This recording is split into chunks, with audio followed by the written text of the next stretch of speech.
What's up, everybody? We back at it. I said we back at it, and I want to welcome y'all back.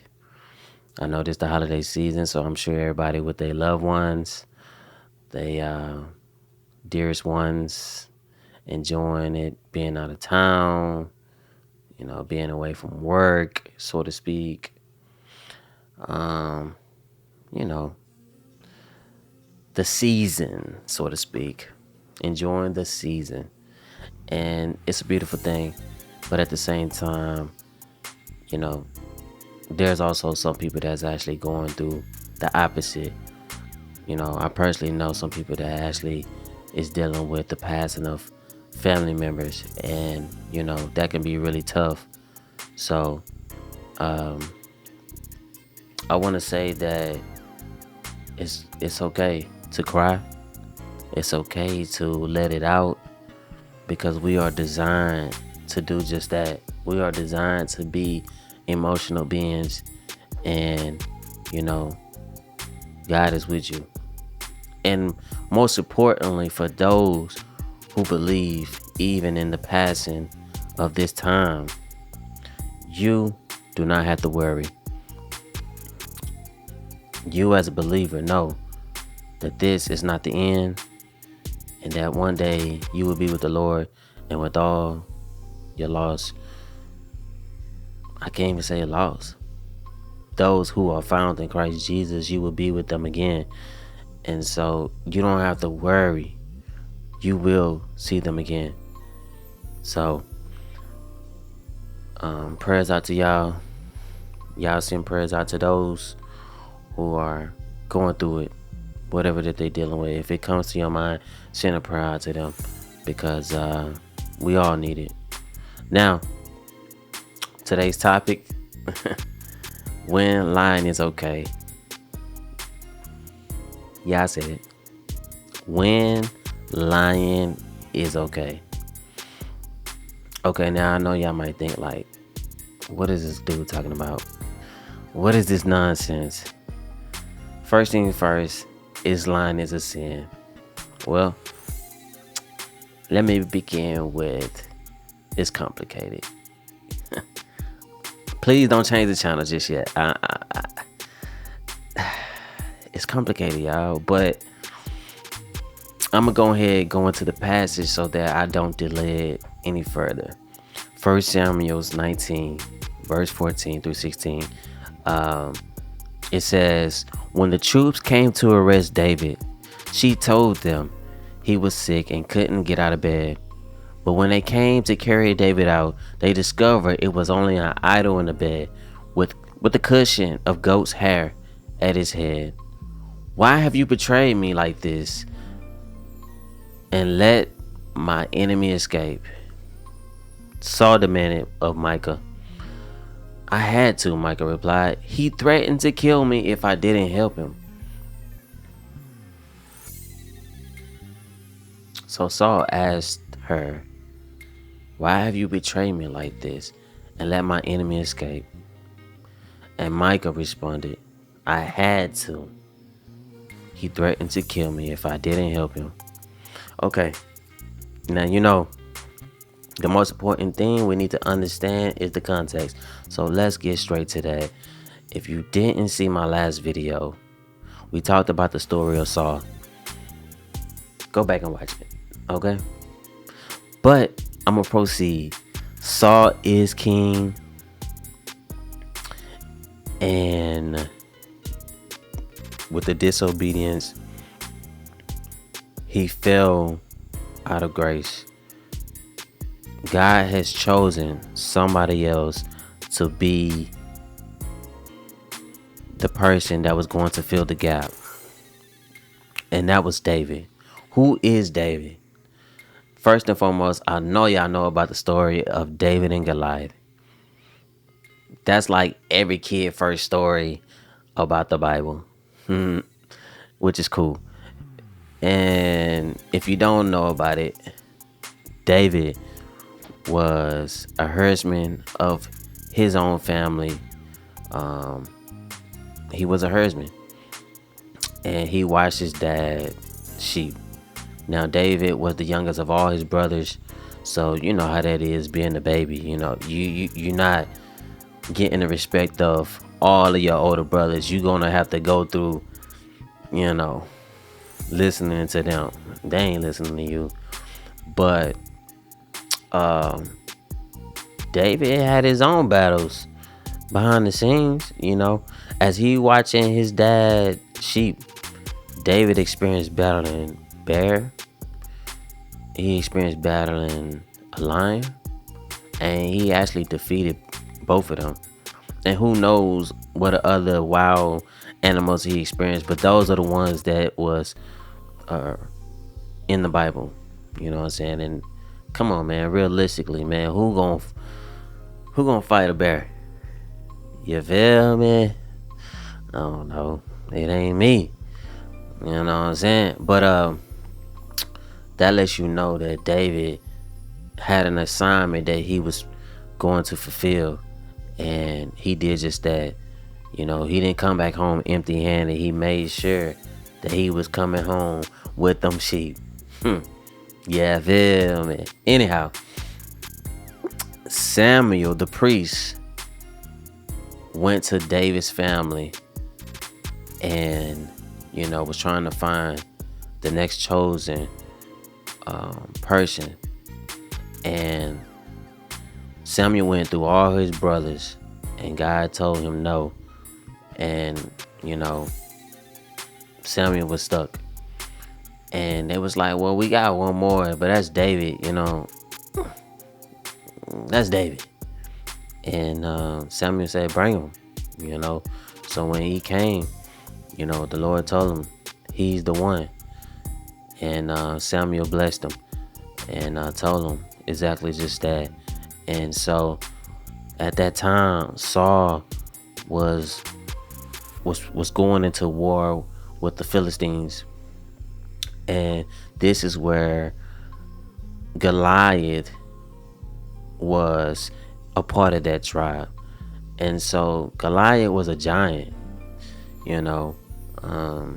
Goliath was somebody to not be played with, and God's people was afraid of him. Nobody wanted to go battle him one-on-one to represent their side of their people. Nobody didn't want to go against Goliath. And so it got to a point where Goliath actually was taunting God's people. And one day, long story short, David's dad told David to go to the battlefield where your brothers are at and give them some food.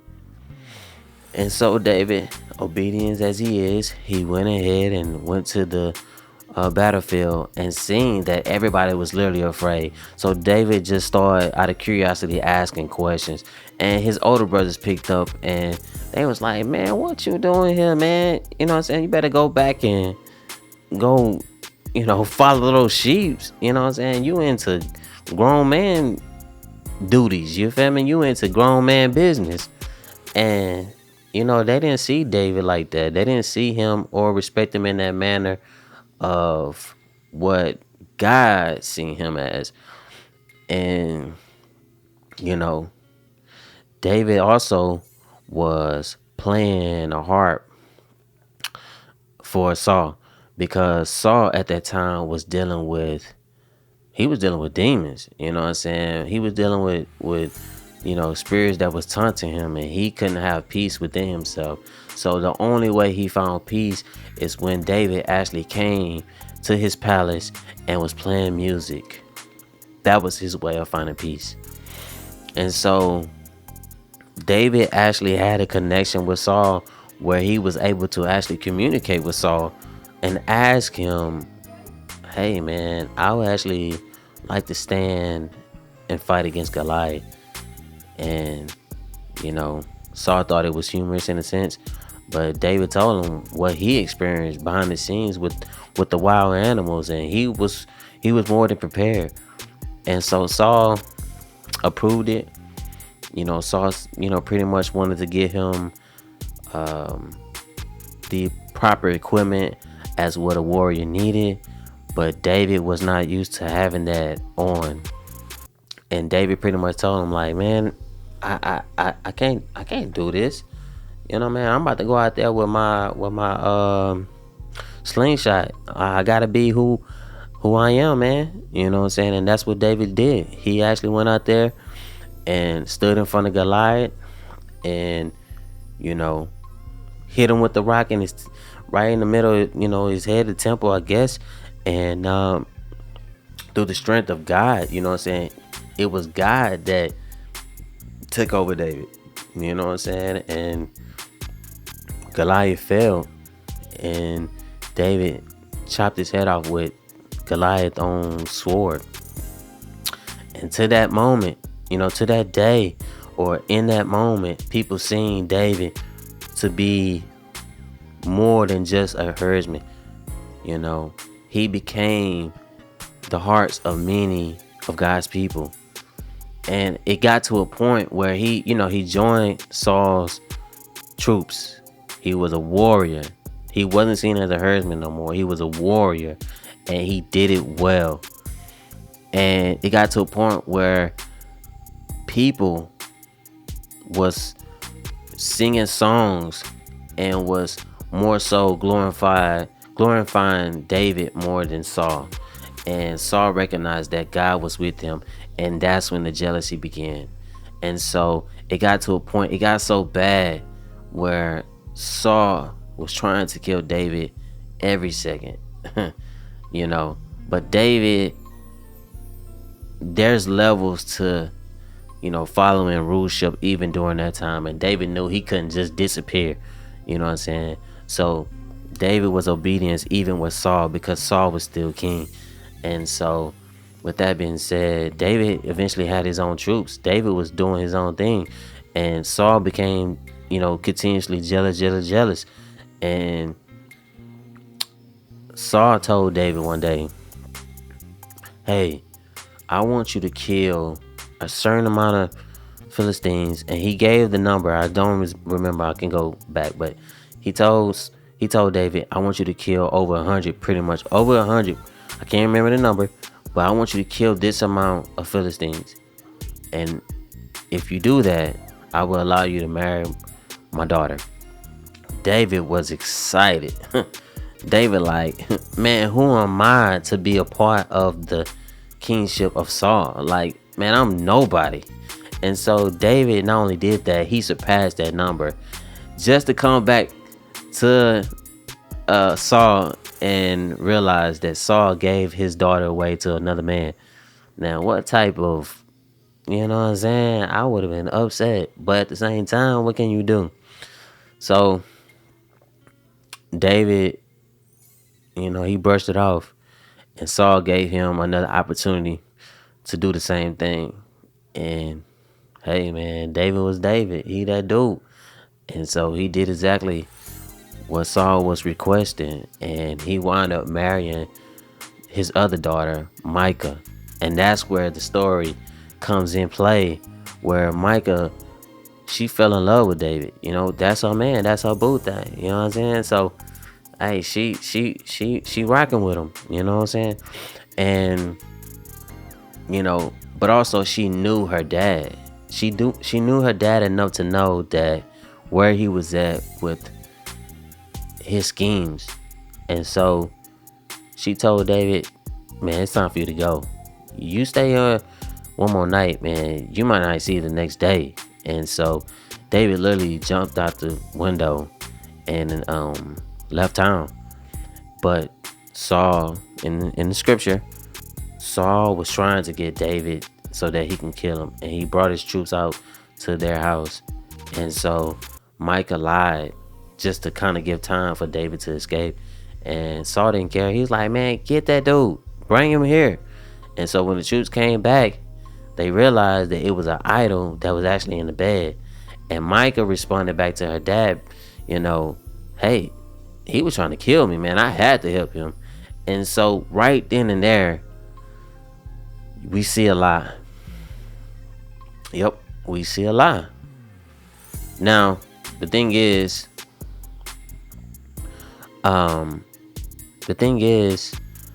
that's why I said it was complicated, because Micah knew that she told her father the truth on what she done.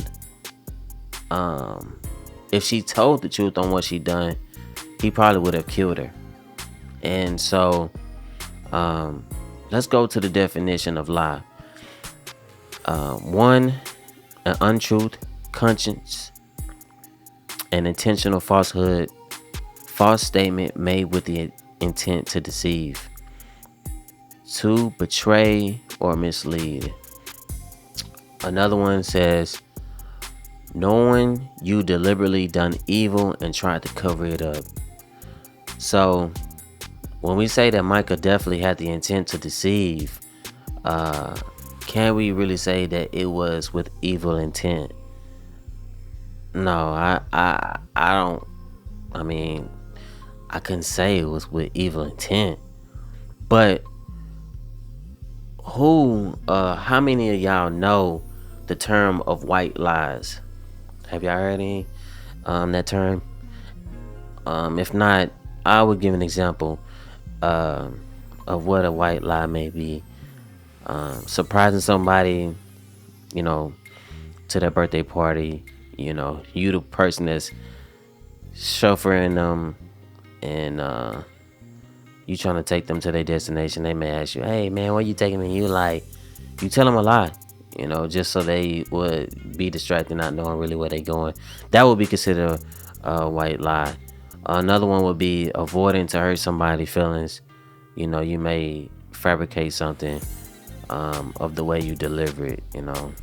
That would be considered a white lie. And in the story of Micah, she intentionally told a dead-faced lie to bypass the danger that was in front of her, which was her life. And so, some people may say, "Oh man, white lies is not really bad," and who am I to say any different in a sense? I mean, I think we all have done a white lie, so to speak. But I want to continue, and I actually want to continue the journey of this story as it unfolds, because lastly, David is on the journey of escaping Saul, right? And we continue in the chapter of Samuel, where you see David land into a town called Nob. Hopefully I'm saying it right. And the priest there knew something wasn't right with David, because David, as I said, he is a warrior. He is a leader. He actually have troops of his own, and he's seen David alone, right? So, with that being said, David was in survival mode, and he said, 1 Samuel 21, verse 1, he said, David went to the town of Nob to see Ahimelech, the priest. Ahimelech trembled when he saw him. "Why are you alone?" he asked. "Why is no one with you?" "The king has sent me on a private matter," David said. "He told me not to tell anyone why I'm here. I have told my men where to meet me later." So, hey, David told a white-faced lie. You feel me? David was fleeing. And so, not only he lied to the priest and told him that he was on the king's business, David was, as you read the story, and I want y'all to read the story, David was hungry. David actually asked the priest if he had anything to eat, and there wasn't no food. The actual only bread that was there was the holy bread that was presented to the Lord in the temple, and David asked for it. The priest gave it to him. And in that town, at the time, Saul's chief herdsman was there at the same time that David was there. So he's actually observing what's going on. And so David tells the Ahimelech, hey man, do you have a weapon? You know what I'm saying? He said, hey, you have a weapon? And the priest tell him, he say, the only one I have is the sword of Goliath. And David say, give it to me. You know what I'm saying? David like, hey, give it to me.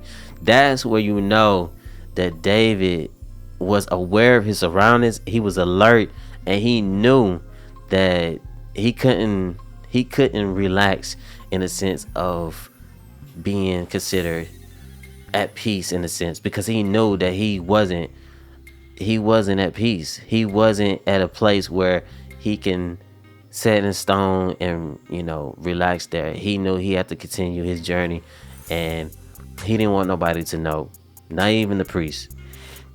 And so not only David lied, he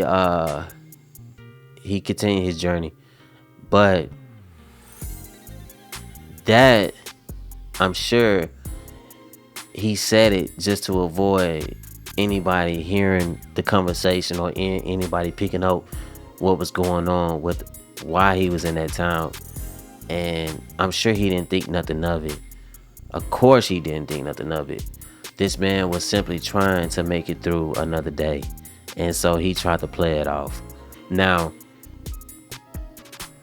when the herdsman, Saul's chief herdsman, came back home to Saul, he told Saul what he seen. He said that the priest was actually helping David, at the time, David was there.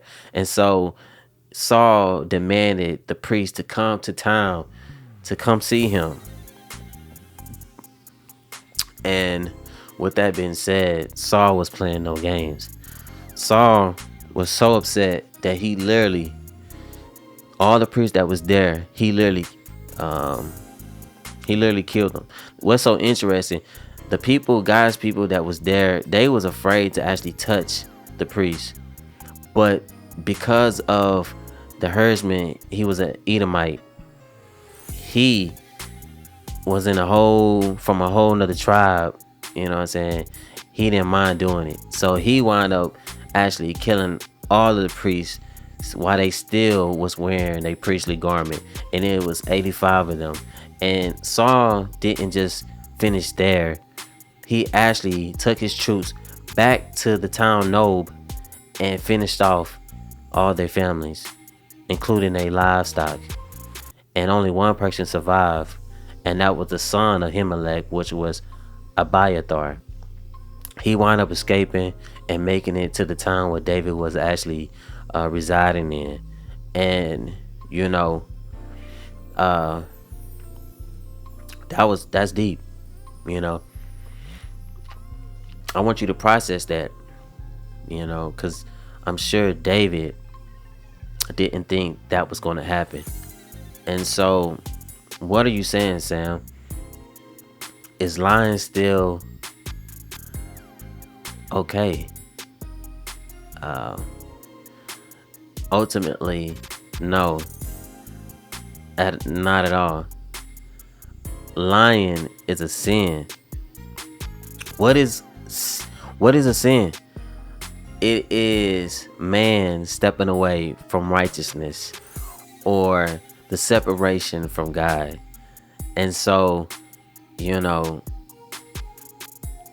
every sin of somebody's lying may look different, but at the same time, if you allow yourself to get away with the little things, it only develops itself to become bigger. For example, if you allow your son or daughter at a young age to lie because you think it's cute, right? Stop right there, because what you're doing is you allowing that little seed to eventually manifest itself into something bigger as they become older. And so what I would say, we need to step on the serpent's head and check that thing at the door, right? You are not welcome into this home. This is a house of truth. You know, you better be you better be speaking that over your house, right? So I would like to end by saying this: watch your mouth. Watch your mouth. Yeah, I said it. And because your self-right intent needs to be reviewed in the lens of God, not your own. And that's myself included. And I think sometimes that's easier said than done. Um, I really do. And, what I can say about the renewing of the mind by prayer and reading the word, we can have victory over our transgressions. So, hopefully, I didn't go too long. If so, hey, y'all, your boy just started, man. Work with me, yeah, feel, man. Anyhow, man, y'all be blessed. Y'all have a good day, and we'll chop it up soon. Peace.